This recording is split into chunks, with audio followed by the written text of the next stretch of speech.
दोस्तों, आप सब जुड़ चुके हैं हिंदी वाली मैम के साथ और मैं हूं आपकी अपनी हिंदी वाली मैम। आज हम सीखने जा रहे हैं शब्द विचार, जो हिंदी व्याकरण का एक बहुत ही जरूरी और आसान भाग है।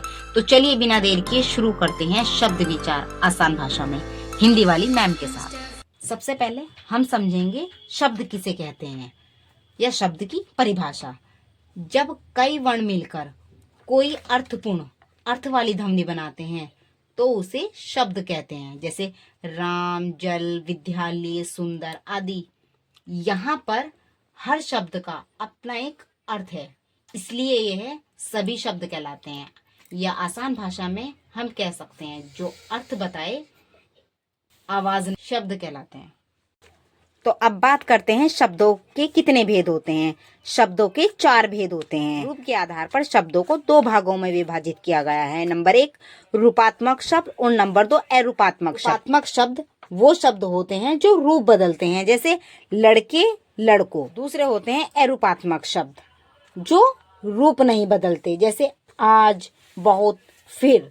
ये रूप नहीं। नंबर 2 अर्थ के आधार पर शब्द भेद। अर्थ के आधार पर शब्द भेद को 4 भागों में विभाजित किया गया है। नंबर 1 समानार्थ शब्द। समानार्थ शब्द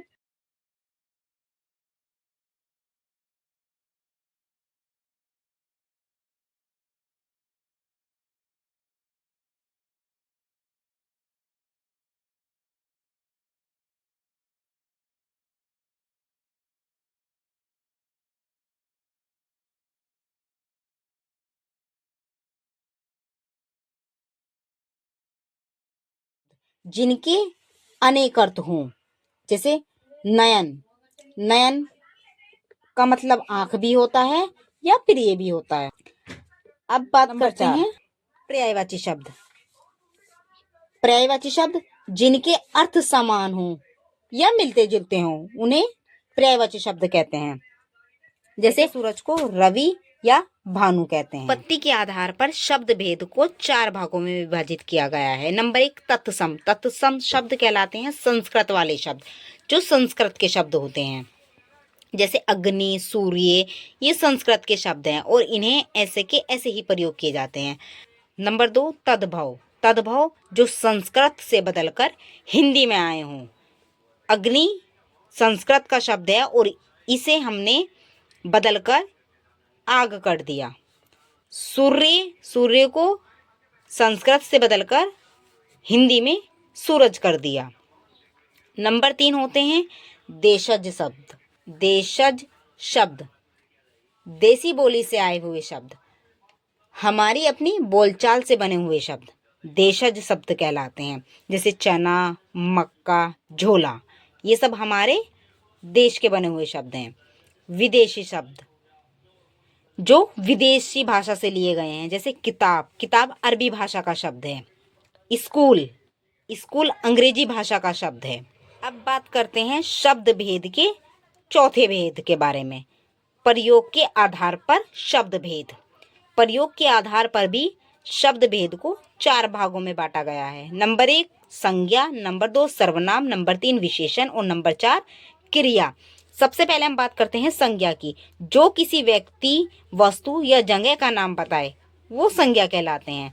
नंबर 2 सर्वनाम, जो संज्ञा के स्थान पर प्रयोग किए जाते हैं सर्वनाम कहलाते हैं। नंबर 3 विशेषण, जो संज्ञा या सर्वनाम की विशेषता बताएं विशेषण कहलाते हैं। नंबर 4 क्रिया, जो काम या कार्य बताते हैं वो क्रिया कहलाते हैं। अब जानते हैं शब्द विचार का महत्व। शब्द विचार से हमें यह समझ आता है कि भाषा कैसे बनी, शब्द कहाँ से आए और उनका अर्थ कैसे बदल गया। यही व्याकरण की नींव है। तो प्यारे बच्चों, अब आपने समझ लिया कि शब्द विचार क्या होता है और इसके कितने भेद होते हैं। अगली क्लास में हम पढ़ेंगे शब्द भेद, जो और भी रोचक है। वीडियो पसंद आया हो तो वीडियो को लाइक करें, वीडियो को शेयर करें और चैनल को सब्सक्राइब जरूर करें। और कमेंट में लिखिए आपको कौन सा शब्द भेद सबसे दिलचस्प लगा। मिलते हैं अगली वीडियो में, तब तक के लिए बाय बाय। आपकी अपनी हिंदी वाली मैम।